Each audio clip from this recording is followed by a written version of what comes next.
Meritocracia. Palavra tão recorrente hoje em dia, digamos que na moda, mas pouco conhecida na sua essência, no seu real significado. Para trabalhar com esse tema, eu trouxe 3 livros. Meritocracia, igualitária e justa ou injusta, mas desejável. Desafios e oportunidades da meritocracia na gestão do capital humano. Marcelino Tadeu de Assis.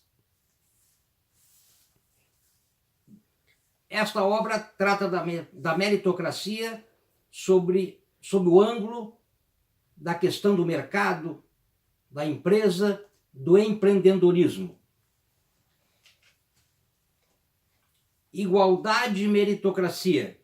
A ética do desempenho nas sociedades modernas. Lívia Barbosa. Esse livro fala sobre a meritocracia no aspecto social. E Universidade e Educação. Meritocracia ou direito? Lodélia da Silva Faceira trabalha esse livro, a questão da meritocracia em relação à educação e à universidade. Bom,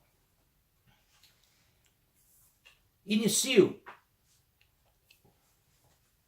no primeiro livro do Marcelino Tadeu de Assis, a meritocracia, que trata sob o ângulo do empreendedorismo, aonde ele fala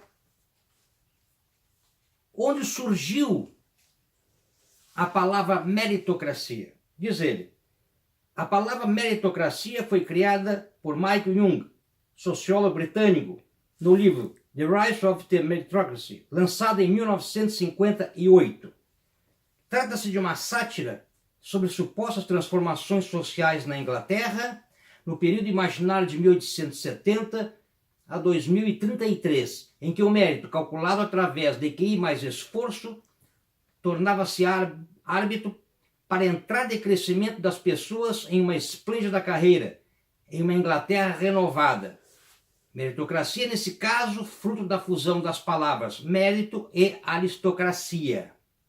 Apresentado, segundo o autor, segundo Jung, de forma pejorativa, sarcástica, irônica, o termo meritocracia atenderia à manutenção do poder, uma vez que elitismo e meritocracia aparentavam estar intrinsecamente conectados. Continua o autor. Ao contrário do que for imaginado por Jung, o termo meritocracia ganhou força e popularidade como algo positivo, como um ideal abstrato e não como algo a ser temido ou evitado. Essa outra passagem é muito interessante. Diz, continua o autor, uma sociedade justa deve ser, e dentre outras coisas, uma meritocracia indicativa de um sistema social onde o mérito ou talento individual determinam as posições que as pessoas irão ocupar e as recompensas que irão receber, do status social que terão, traduzido por renda, poder e prestígio, proveniente e unicamente dependente do merecimento individual. Bom, mas o que é meritocracia? O que quer dizer essa palavra? Qual o seu real significado? Bom, aí eu me socorro da Lívia Barbosa, que trata da meritocracia sob o âmbito social. Muito interessante essa passagem, diz ela. No caso específico, trata-se para começar, de uma palavra quase escondida na língua portuguesa. Meritocracia é pouco utilizada no falar cotidiano e não aparece no maior e mais popular dicionário de nossa língua, o famoso Aurélio. E eu fui pesquisar e é verdade, no nosso famoso Aurélio aparece mérito e meritório, não aparece meritocracia. Busquei em outros dicionários, antigos e novos, mesma coisa. Nenhum deles aparece a palavra meritocracia, aparece mérito e meritório. Continua. Mas o que é meritocracia, afinal?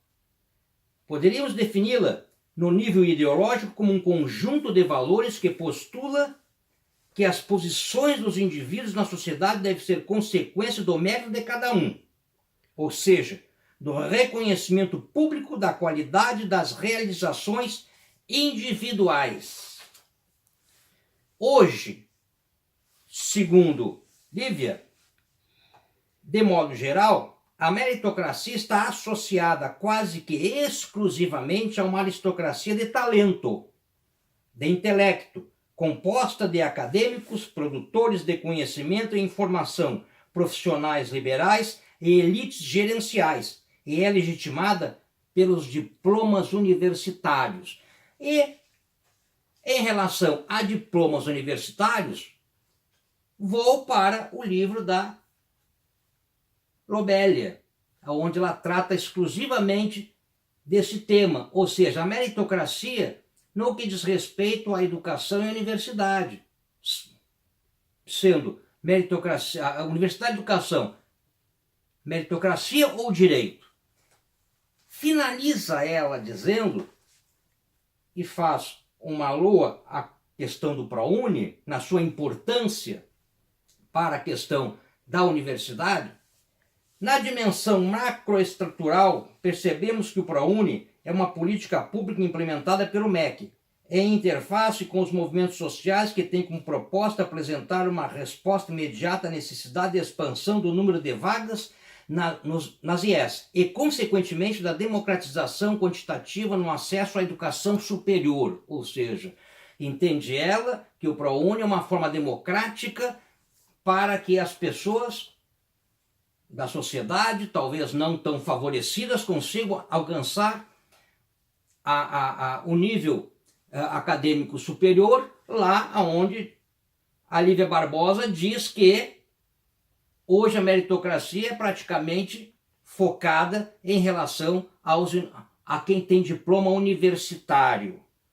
No entanto,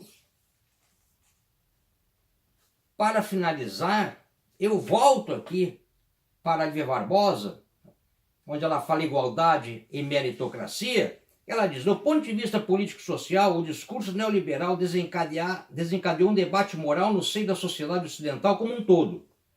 Pôs em xeque os valores associados não só ao estado do bem-estar, mas também ao tipo de homem que, na sua concepção, ele criou. Reativo, acomodado, esperando a ação do Estado e da sociedade a solução de seus problemas, despreocupado de onde vem o seu salário. Esse tipo social representa a antítese do personagem que deve encarnar os princípios da meritocracia. Autônomo, competitivo, empreendedor, criativo, esforçado, tendo o trabalho como valor central de sua existência. O self-made man por excelência do credo norte-americano. Mais ainda, tal discurso pôs sobre os ombros dos indivíduos a responsabilidade exclusiva pelos resultados de suas vidas, ignorando quaisquer outras variáveis. Por essa lógica, o progresso e o fracasso das pessoas são vistos como diretamente proporcionais aos talentos, às habilidades e aos esforços de cada um, independentemente do contexto. E aí eu quero finalizar. Concordo em parte. Por quê? Porque esse, independentemente do contexto, me faz pensar numa frase muito interessante. Não há, sobre tudo que nós vimos, meritocracia real, verdadeira, honesta em uma sociedade se não houver a mesma chance para todos nesta sociedade. Não que todos tenham que ser iguais, mas todos terão que ter a mesma oportunidade. Se numa sociedade pessoas tiverem oportunidade distinta de outras, não existe meritocracia. E falar em meritocracia numa sociedade assim é, no mínimo, desonestidade intelectual.